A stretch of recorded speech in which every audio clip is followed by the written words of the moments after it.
Hello दोस्तों। आज हमारे बाजार में सुपर डुपर ड्रामा देखने को मिला है। चाहे वो निफ्टी हो या बैंक निफ्टी हो या फिर और कोई इंडेक्स हो या फिर हमारा पोर्टफोलियो हो। आज चारों तरफ सिर्फ और सिर्फ सुपर डुपर ड्रामा देखने को मिला है। तो आइए देखते हैं पहले क्या आज निफ्टी में हुआ है ड्रामा, और बैंक निफ्टी को भी साथ में देख लेंगे। तो दोस्तों आज निफ्टी 123 पॉइंट माइनस में आज क्लोज हो गया। और ड्रामा आप देख सकते हो, अगर आपने मार्केट सेशन में अगर आप अवेलेबल थे और आपने फॉलो किया होगा पूरा ट्रेडिंग सेशन को, और अगर नहीं किया है तो पूरा ट्रेडिंग सेशन यहाँ चार्ट में अवेलेबल है, जो कि आप ये देख सकते हो। यहाँ से बस ऊपर नीचे ऊपर नीचे ऊपर नीचे ऊपर नीचे, बस इस तरीके से आज पूरा निफ्टी ट्रेड करता रहा। साथ में बैंक निफ्टी का भी कुछ यही रहा। तो दोस्तों बैंक निफ्टी को देख लो, ये भी लगभग आधे परसेंट 195 पॉइंट माइनस में क्लोज हो गया।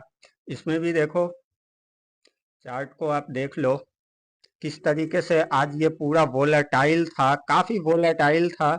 आज निफ्टी हो, बैंक निफ्टी हो, या खुद हमारा पोर्टफोलियो या आपका पोर्टफोलियो आप देख लो, आज काफी वोलेटाइल रहा। रीजन आपको भी पता है दोस्तों, आज एक मीटिंग 11 बजे बुलाई गई थी सेबी के तरफ से, जिसमें खास तौर पे म्यूचुअल फंड वालों को बुलाया था।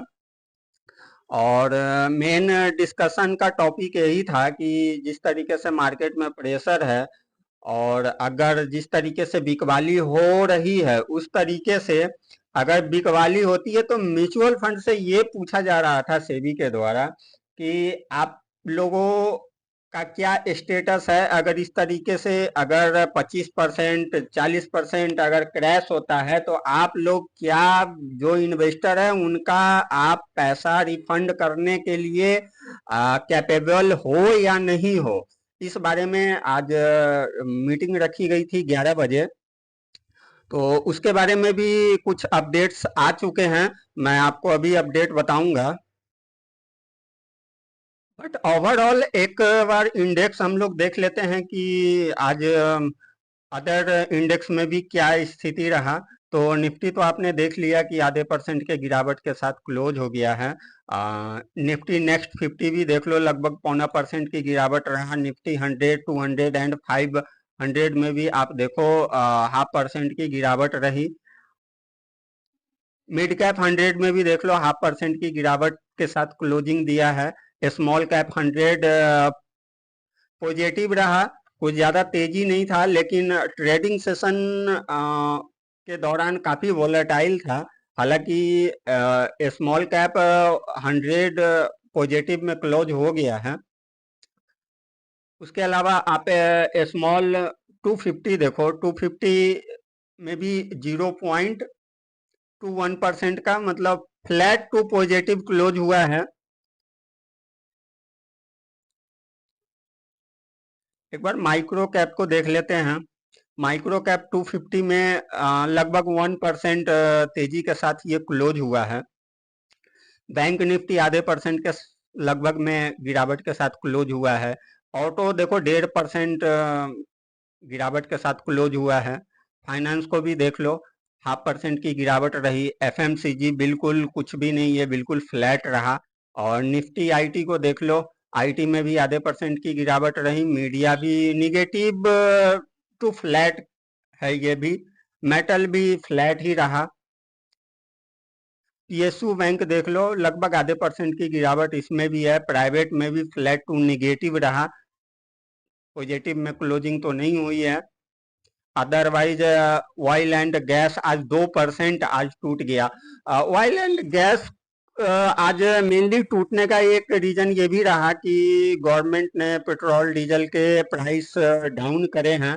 तो देखो, पब्लिक के लिए तो ये फायदे की बात होती है, लेकिन एज ए इन्वेस्टर को इससे नुकसान होता है।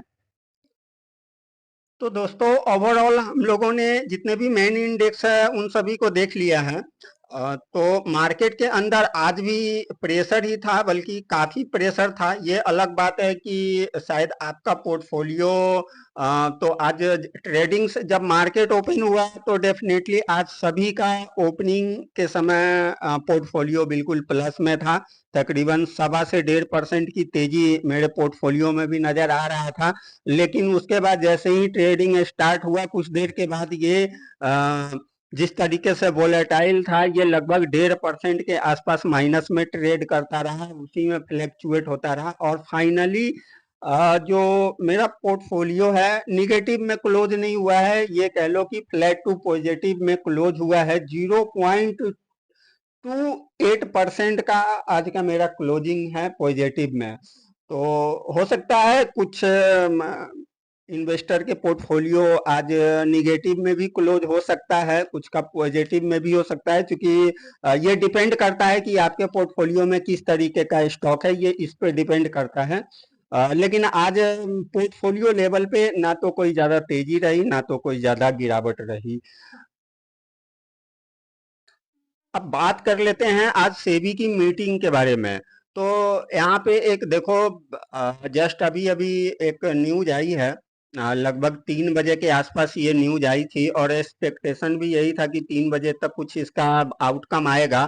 तो देखो, एक ये हैं मिस्टर संदीप पारेख, इन्होंने कहा है कि देखो, अननेसेसरी जो है मार्केट को डराया जा रहा है। जी हाँ, संदीप जी ने भी कहा है कि मार्केट को डराया जा रहा है। और ये संदीप जी जो हैं वो फॉर्मर सेबी एग्जीक्यूटिव डायरेक्टर थे पहले, अभी तो नहीं है, फॉर्मर है, क्योंकि यहाँ पे मेंशन कर रखा है।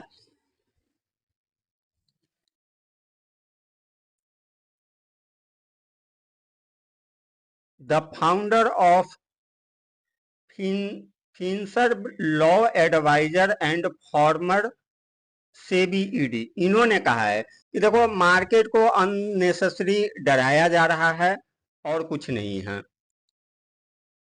तो दोस्तों, फाइनली मैं यही कहना चाह रहा हूं कि देखो, मार्केट को लेकर के ज्यादा इतना स्ट्रेस लेने की कोई जरूरत नहीं है।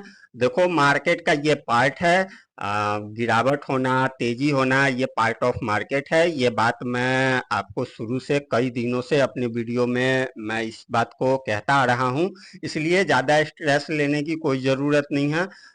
अगर मेरी मानो तो बिल्कुल बिंदास रहो। बस आप अपने पोर्टफोलियो को चेक करो कि आपके पोर्टफोलियो में जो कंपनी है वो कंपनी ठीक है या नहीं, उसका बिजनेस अच्छा है या नहीं, कंपनी का फंडामेंटल अच्छा है या नहीं। अगर ये दो चीजें अच्छी है, बिजनेस अच्छा है, कंपनी का फंडामेंटल अच्छा है, तो कौन क्या बोल रहा है इस पे बिल्कुल ध्यान देने की जरूरत नहीं है, बिल्कुल इग्नोर करो। मार्केट हाई पे है, प्रॉफिट बुकिंग होगा ही, और इसमें जो बड़े इन्वेस्टर होते हैं वो पैनिक फैलाते ही हैं ताकि रिटेलर माल बेच दे, फिर नीचे के लेवल पे वो भर भर के अपना माल खरीदते हैं और मार्केट बिल्कुल लॉन्ग टर्म में ऊपर ही जाने वाला है। और ऐसा हमारे मार्केट में, हमारे देश के अंदर ऐसा कुछ भी नहीं है, सब कुछ गुड न्यूज में ही है। चाहे आप कोई सी भी चीज देख लो, हर कंपनी को बढ़िया ऑर्डर मिल रहा है, अच्छा जीडीपी है, इन्फ्लेशन का भी कोई ज्यादा मैटर नहीं रह गया है। तो बस अब आप देख लो, अब इलेक्शन है, इलेक्शन को लेकर के भी बहुत सारी बातें कही जाती है, पर ऐसा कुछ भी नहीं है। पूरा देश एक बात के लिए कंफर्म है कि इलेक्शन में कुछ भी चेंज नहीं होना है, एज इट इज जो है वही रहेगा। इस बात को लेकर के स्ट्रेस लेना या ज्यादा इसके पीछे डिस्कशन करना, ये बेकार की बातें हैं, ऐसा कुछ है नहीं। मुद्दा एक इलेक्शन का आ रहा है, उसमें भी आप भी रियलाइज करते हो कि अगर आप करो, आप इस मार्केट को छोड़ दो और अपने नियर बाई वाले मार्केट में घूमो, या आप अपने आस पड़ोस में ही आप जरा एक बार नजर दौड़ा करके देख लो, आपको क्या लग रहा है कि इलेक्शन के बाद कुछ चेंज होने वाला है? कुछ भी चेंज नहीं होने वाला है, जो एज इट इज है वही रहेगा। एक देखो, हमारे संविधान का एक पार्ट है इलेक्शन। इलेक्शन होगा, ठीक है, हुआ, लेकिन चेंज उससे कुछ भी नहीं होना है इस मार्केट में, इतना कंफर्म है। इसीलिए आप अपने पोर्टफोलियो के अंदर जो भी आपका कंपनी है, आप उसे चेक करो, उस कंपनी का बिजनेस सही है, फंडामेंटल ओके है, गिर रहा है। अगर आपके पास फंड है तो आप छोटी छोटी क्वांटिटी में अभी भी आप बाई करो, ज्यादा बाई नहीं करना है, इसलिए कि अभी काफी मार्केट के ऊपर प्रेशर है, हो सकता है थोड़ा बहुत और डाउन हो, तो छोटी छोटी क्वांटिटी में बाई करो। फंड नहीं है जो है पोर्टफोलियो में, होल्ड करके आराम से वेट एंड वॉच करो, कोई नुकसान नहीं होना है, प्रॉफिट ही होना है। जब भी मार्केट गिरता है इसी तरीके से पैनिक फैलाया जाता है। लास्ट मंथ में भी एक छोटा सा करेक्शन हुआ था, उस वक्त भी पैनिक फैलाया गया था। उससे भी पहले अक्टूबर में गिरा, उस समय भी पैनिक फैलाया गया। 2 साल पहले रसिया यूक्रेन का वॉर स्टार्ट हुआ, उस समय भी पैनिक फैलाया गया। उससे पहले अक्टूबर में जो इजराइल हमास का हुआ, उस वक्त भी पैनिक फैलाया गया। तो ये ऐसी चीजों पे जो ये बड़े इन्वेस्टर होते हैं इसी तरीके से पैनिक फैलाते हैं, ताकि जो छोटे निवेशक अपना पोर्टफोलियो खाली करें, मार्केट गिरे और वो नीचे के लेवल पे बाई कर सकें। तो बिल्कुल इन सब ये भी एक प्रकार का ट्रैप है, इन ट्रैप में बिल्कुल नहीं आना है। तो दोस्तों, इस वीडियो में इतना ही। मिलते हैं नेक्स्ट वीडियो में।